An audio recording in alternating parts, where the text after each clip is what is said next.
Again! Shot yet, round of applause for me. Thank you. Quite an accomplishment. I appreciate it. So I'm actually here. I wanted to come all the way to Chicago to give you guys a public service announcement. I want you to know that Detroit is more than violence. We're more than some corrupt city government. We're more than a failing automotive industry. We have a lot to be proud of. I don't know if you guys know this, but we are the gator capital of the world. And I know what you're thinking to yourself. Why do they call it the gator capital of the world? Detroit doesn't have any slums. Well, I'm here to tell you. It's because men in Detroit, when they go out to bars, clubs, restaurants, they like to put on their fancy three-piece suits with matching alligator shoes. Matching alligator shoes in every color you could possibly think of: red, orange, green, white, pink, yellow. When you go out to a lot of bars, clubs, restaurants, it's like an alligator rainbow. Case in point. The other day, me and my friends are out and we're having fun and we're dancing, and this tiny little man with a tiny baby pink three-piece suit with matching alligator shoes with a little curl up at the toe situation, when he came up to me and he tapped me on my knee, you guys. All I could think to myself was, what about me would make him think that I'd be attracted to a gay leprechaun? I'm not sure. I'm not sure what I'm putting into the universe. But the point is that we have a lot to be proud of. And I wanted you guys to know that. So I think I'd like to share some of my default shoes with you guys since I'm here. You guys remember the Jeffersons? That's classic TV right there. You guys remember that, right? You remember the song at the end of the Jeffersons? You remember that song? You guys remember that, right? You know, I was watching that and looking at it, and I couldn't help but think, they couldn't find another song. I thought they wanted going up. Why would they use an old slave hymn? I'm not sure. There was no other song. I also think at the end of the night, you guys, about the difference between black and white people. We're all the same, but we have some differences.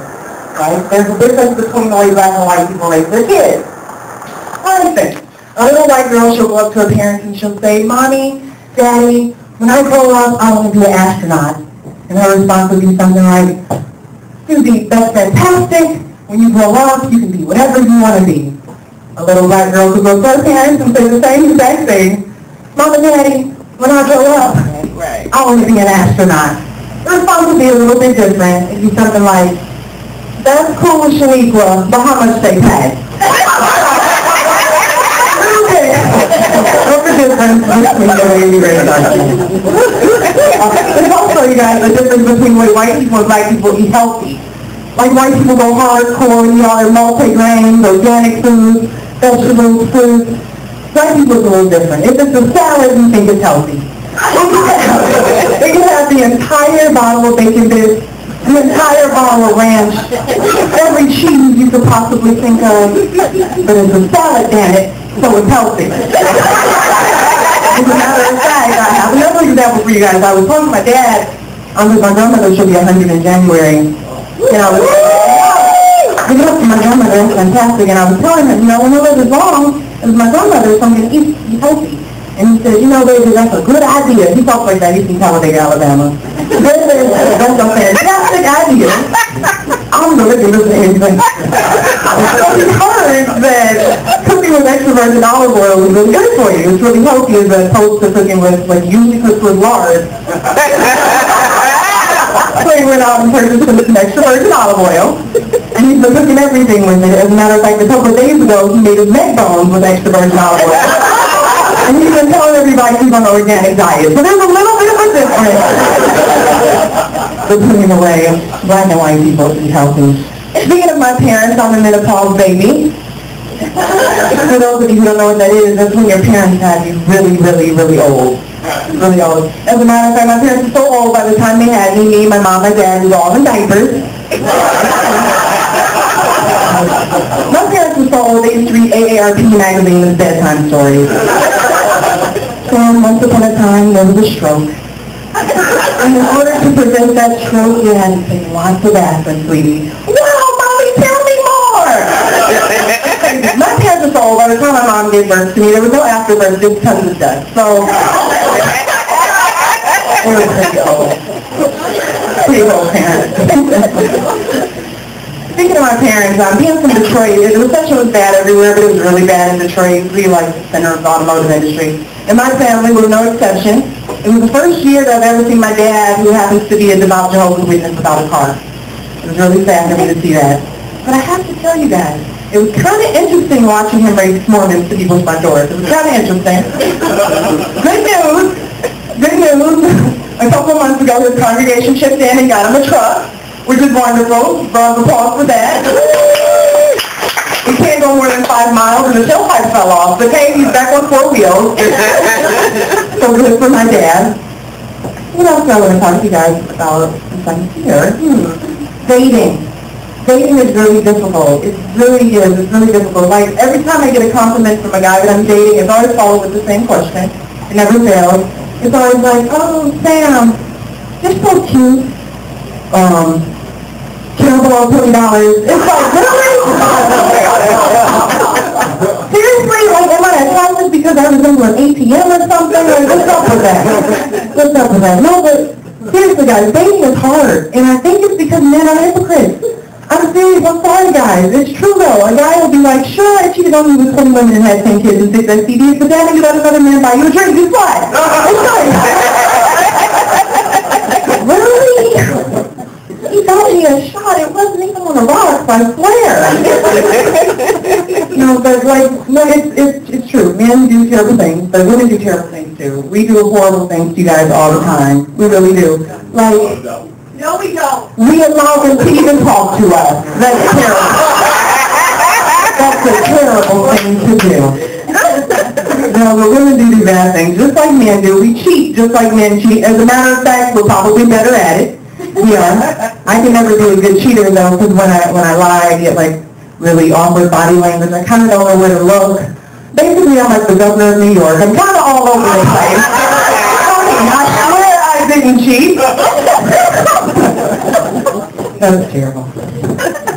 So last year I decided I was going to be a little bit more aggressive about my comedy career. It didn't turn out the way I thought it was going to turn out. I ended up getting a job at a hospice. I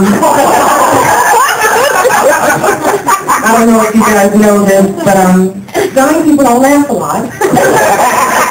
You know, and even when I try to like cater to my audience, like what is all that morphine, guys? Crazy, right? They kind of just lay there still. I like to look at situations though with the cup half full. I do. That's what I look at life. So I will say a couple of times I did hear some computer-generated laughter from a couple of ALS patients, so that was positive.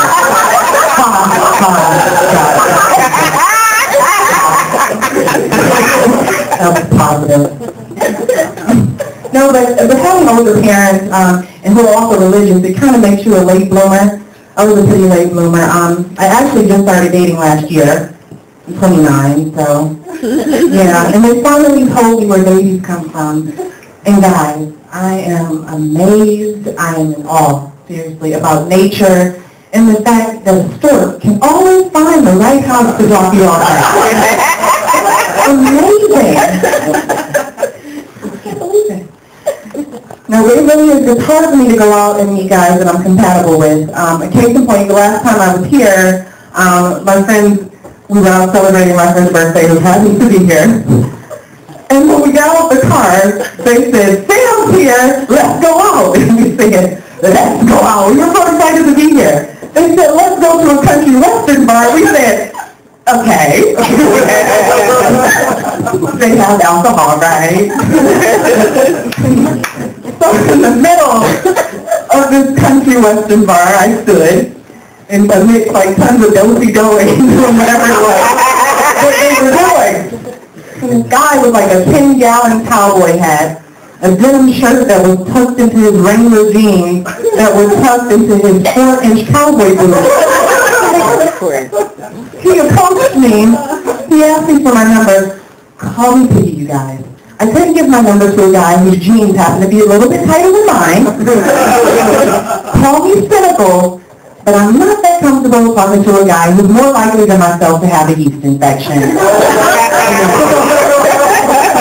That's a little bad. I'm going to leave you guys with this thought. Every guy in the world thinks that he can fit into a magnum. I'm curious to why. All guys, when they buy condoms, they buy magnums. And that's just not true. It's not true. So before I leave, I'm sorry with the public service announcement. Let me leave with one. Guys, listen up. Can you hear me? Every guy can't fit into a magnum condom. If you don't fill it out, it only reminds us of how small you really are. It's sad. Thank you. I'm Sam White.